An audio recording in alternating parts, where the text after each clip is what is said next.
Okay, good morning, welcome back to Titleist TV, and thanks for joining us. First week of October, and the sun is shining, which is quite a surprise. We're back at Clark's Golf Centre up in St Helens, and this morning it's going to be dedicated to Titleist, as they've just released a range of fairway woods and drivers.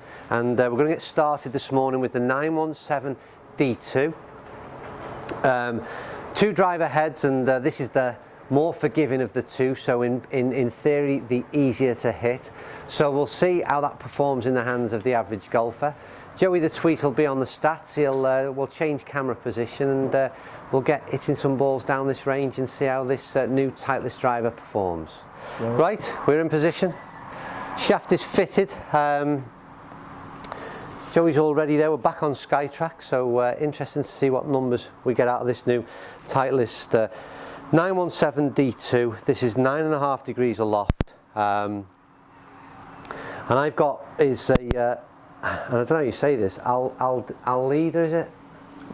Come on, Joe, pronounce it right for me. Rogue Max shaft, and it's a stiff option. It's one of the options from Titleist.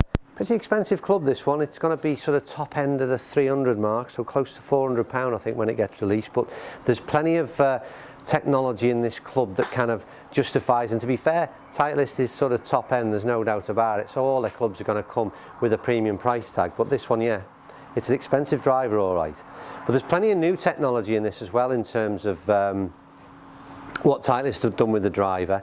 And interestingly, to maybe start with, is this Sure Fit centre of gravity, which is something that, again, Joe, you'll need to throw up some pictures to help assist, but effectively, without taking the tool out to sort of release this little capsule that goes in, but there's a weighting system that's going into the back of the club head, and that can be changed to optimise both launch, spin, and really adapt it very much to your swing type. So again, the different weighting will be a draw and fade bias as well. There's so many options in terms of the amount of adjustability and the levels of adjustability. It's incredible.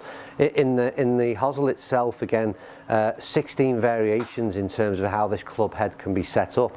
So without going into every fine detail, as you know, it's not my strong point in relaying that information. Just trust me, there are a lot of options in this club head and shaft, so I'd certainly suggest that you spend plenty of time in getting it fitted. But even this morning, we spent half an hour before going out onto the video, and it's really interesting to see the types of changes that can be made to the end result. And hopefully, like I said, this has been set up for me, and I liked it in terms of the setup. Whether and then I can go on to hit some decent golf balls while the camera's switched on is quite another thing. So before we go and hit some golf balls, as ever, visually, Titleist, again, a very classy operator in terms of its looks. They never do things too flash. And from the top line, this is, don't forget, we're looking at the D2, which is the bigger club head. It's a 460cc head, and it's got a slightly stranger, almost elongated head shape to it.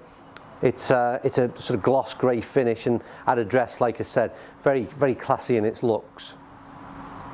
Underneath, again, you've got like these active recoil channel, which will no doubt be aiding our performance. And again, the one noticeable thing that is different is this Sure Fit channel that is in the back and heel of the club head.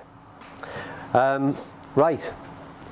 I don't think there's anything. There was one other thing, Joe, I liked, and it was to do with the sound. Oh, the acoustics. Yeah, the acoustics, that's the word. Acoustics have been, come on, can you get it up for me? Because I won't remember it. I need to relay this information correctly. Frequencies have been tour validated to inspire confidence and enhance feel. There you go. So I don't know how they've done that exactly, but I will say that I've mentioned it on a few videos. I think the sound from a club head, I think everything that they've just said there kind of rings true, because it really can be, for me, very off-putting when the sound of a club isn't right. So I'll be really interested to see. Well, I don't know how they've achieved that, but like with everything, science and technology, but they've optimised the sound frequencies and acoustics. So interesting to see how this one sounds. Anyway, enough talking. Joe, we're good to go. You're certainly well out of my range there. I'm not going to hit you on the head, so let's get the first one out of the way.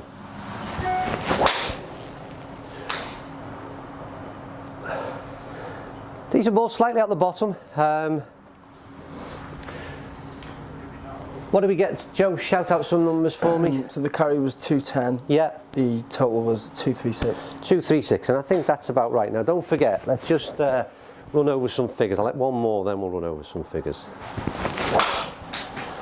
It's a much different ball altogether in terms of launch. I would say it's slightly down the right. Don't forget we're hitting to a visual target here, but I would think that's down the right, is it, Joe? Yes, just slightly. And to be honest with you, one of the things that often is commented on is about the line, and I know maybe I should spend more time getting these balls straight down the target line, but it is a visual target, and like I said, I don't spend enough time looking at that. But anyway, that one was, any better? Yeah, 230 carry and then 256 total. Right, so we'll stop there for a second. So in terms of performance and comparison to what I currently use, and my performance is with driver. Decent ball is around the sort of 260 marker. That's my driving length. So that would sort of ring true with being up there with my sort of my decent strike. So I'd be more than happy with that in terms of performance. But there's a couple of other things we just need to speak about. That's another good ball. That's probably more straight down the line we're aiming at, is it, Joe? Yeah. That should be right down. It's a long carry. That seems a decent ball.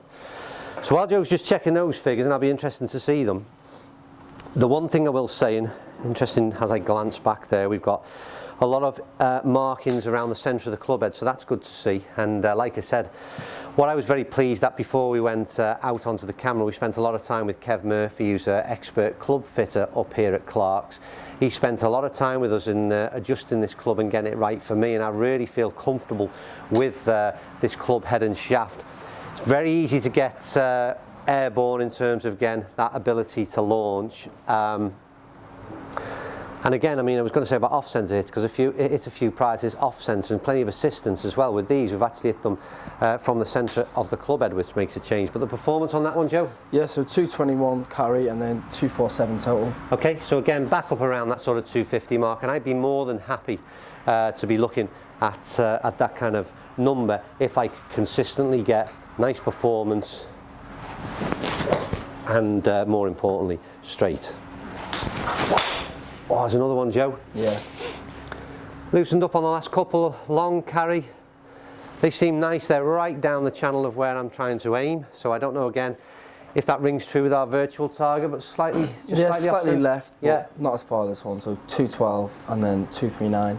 Okay, so not quite getting in terms of distance-wise, and it'd be interesting to see that. Don't forget, this is the D2, so this is the more forgiving. But spin, what is the spin just on the left? The spins are quite low, just in between 2,000 and 200. So the spin's okay. It'd be interesting to see what that does in terms of when we move on to the D3. Right, let's hit one more ball and see if we can get something over that 250.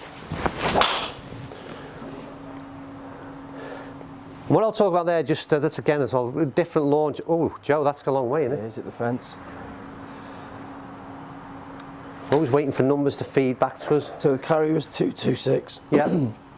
And the total was 252. So again, back over that 250 mark, so I don't know what that equated to in the end. I think it was 5 balls that we hit. 3 around the sort of 250 mark and a couple slightly less. But overall, what I would say is, for me personally, performance-wise, I was very confident at address, and I felt like this ball was going to go off the club head, and I did like swinging it. I've got to say, really impressed with the technology that's in this club.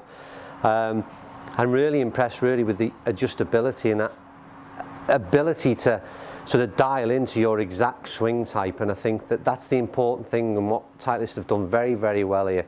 So much adjustability. Definitely worth getting custom fit. There was no shadow of a doubt that's a necessity with this club, and if you're spending sort of £400, then I think it's something you're definitely going to do anyway. But overall for me, and one last mention, and I forgot, is about the sound and the acoustics that they make a claim to. Love the sound of the club, and again, resonated in the ears, into the feel, into the hands, and again, it was really, really top quality in every aspect, and all the claims that Titleist have made that we had to relay off their website there and translate over, but every claim they've made, I'd say, sort of made sense to me, and I found that in performance itself. So really impressive. A lot of money, but a very, very good piece of kit, a lot of technology, and probably worth every penny if you can get that one fitted to suit your swing type. Anyway, that's the D2 finished. We'll switch shaft. I think we'll stay with this shaft option. We'll stick it in the D3 and see what kind of performance we get out of that one.